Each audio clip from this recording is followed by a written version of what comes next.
I'm Biresh Banerjee. Welcome to DW News Asia. Glad you could join us. India's Prime Minister Narendra Modi has inaugurated the country's new parliament building to much fanfare and controversy. At the time that he was busy with dedicating what he called the Temple of Democracy to the people, police were suppressing protests by those very people. Championship-winning wrestlers were being tackled to the ground to prevent them from protesting against perceived government inaction in a case of sexual harassment. A member of Modi's ruling BJP stands accused of molesting wrestlers, including a minor. Accusations which made no difference to grand plans to inaugurate a swanky new parliament. It was a day of glaring contrasts. India's Prime Minister, a picture of calm as he arrived to open the new parliament and fortify his legacy. Just down the street, but a world away, medal-winning wrestlers huckled as they tried to gate-crash the party and jump the barricades.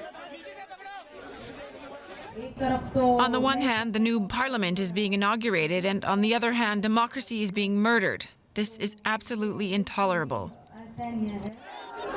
They accused Brij Bhushan Sharan Singh of sexual abuse. Singh, a lawmaker in Modi's party, denies the charges. Police eventually dealt with the wrestlers one by one. Our people are not being allowed to march towards Parliament. Brij Bhushan is sitting in Parliament and we are being detained.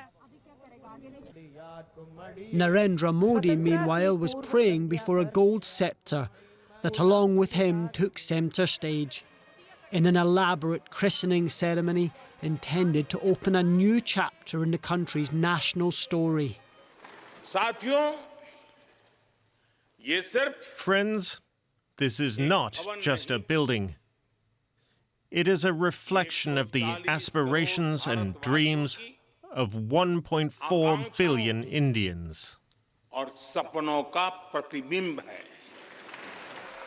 India's opposition parties boycotted the proceedings. They say that the president, not Modi, should have officiated, that Modi is creating a cult of personality. History won't remember you just because you made a good building. History will remember you whether you ensured that the soul in that building is also alive. Modi insists the modern parliament reflects a proud 21st century India. This sends the message of India's determination to the world. This is our temple of democracy. Empty words for the defiant wrestlers whose celebration of democracy ended in arrest, taken away by police and later charged with rioting. And let's get more context on this from journalist Shalu Yadav, who joins me now from Delhi. Shalu, Prime Minister Modi called the new parliament a temple of democracy at the same time that the democratic right to protest was being denied to the wrestlers. Has the government said anything since the police operation? Well, there hasn't been any official reaction from the government so far, which is, seen as total indifference on the government's part. The Delhi police, however, has reacted and said that the wrestlers will not be allowed to hold their sit-in protest from the same site as they were for the last 1 month at the heart of Delhi in Jantar Mantar. They say that they violated the laws on Sunday during the protest and have pressed charges of rioting against them. And as you rightly said, Biresh, the Prime Minister, when this was unfolding on the streets of Delhi, just barely 2 kilometers away from the Prime Minister's inauguration of the new parliament, which was seen as a historic moment, of India moving away from the colonial old building of the parliament, of the old parliament. But then it is also being seen as historic event for the wrong reasons. Why? Because more than 19 opposition parties refused to attend this event, calling it a one-man show from the Prime Minister, with an intention to just further his own legacy and disregarding the constitutional principles. And also, this is being seen on a global level as a bit of an embarrassment, when at the same time the police was dragging and assaulting these wrestlers on the streets and sort of like, dragging them to the prisons. It depends, which side you see it from, but I think it's being seen as historic for two reasons, one for the right reason and one for the wrong reasons. Shalu, as somebody who has reported from India for a long time, is the police action on Sunday against the wrestlers also somewhat of a metaphor for the state of democracy in India under this government? Well, that's exactly how it's being seen at the moment, because it's the same police, that refused to press charges against Brij Bhushan, who's the man in question here, accused of sexual harassment of many wrestlers, including a minor. It took the Supreme Court of India, in fact, to instruct the Delhi police to, file complaints against him. But the same police didn't take, even hours to press charges against the wrestlers who've just been sitting on peaceful protests, without breaking any law. So that gives you a reflection of, how the police is being. Many see that this as handling of the police by the government and the orders sort of like coming from the top.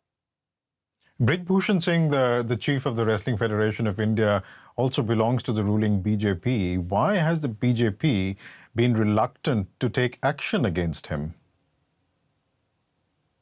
Well, some are seeing it, we can only guess, but the likely reason could be that the man has a huge clout in multiple constituencies, which is being seen as, his license to be above the law. Like I said, it took the Supreme Court to, file a complaint against this man. And also, even though the BJP has distanced itself from the events that Brij Bhushan has been holding since these protests began. His presence in the parliament at the inauguration on Sunday certainly gives a message that he is definitely not a persona non grata for BJP. Just going back to a point you made earlier, the opening of Parliament was boycotted by some 20 opposition parties. This is about a year ahead of general elections. Is this the opposition making a statement of unity ahead of these polls? Yes, that's right. The opposition leaders held a meeting a week before the inauguration of the parliament was due to happen. And they made a statement. They made it very clear that they're not going to be attending this event, which seems to be just about the Prime Minister and, the fact that he disregarded the president, who is, who's a symbolic role, but is constitutionally very important.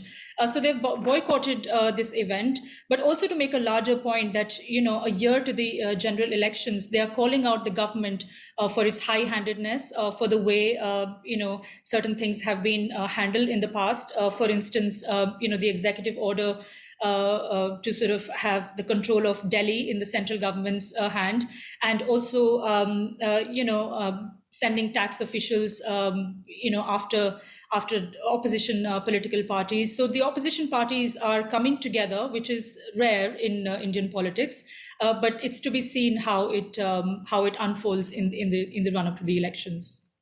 Just one final question. Was the Prime Minister himself making a statement as well with the inauguration of Parliament? Yes, he did make a statement.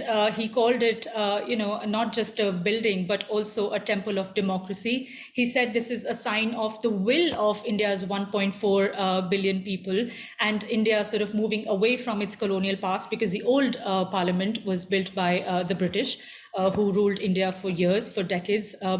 And so, his statement was seen as an all-powerful sort of affirmation of India, on a global stage.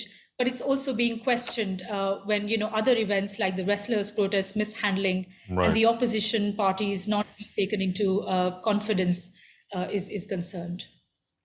So, Shalu Yadav, we'll leave it there for the timing. Thank you so much for joining us today. Thank you for having me.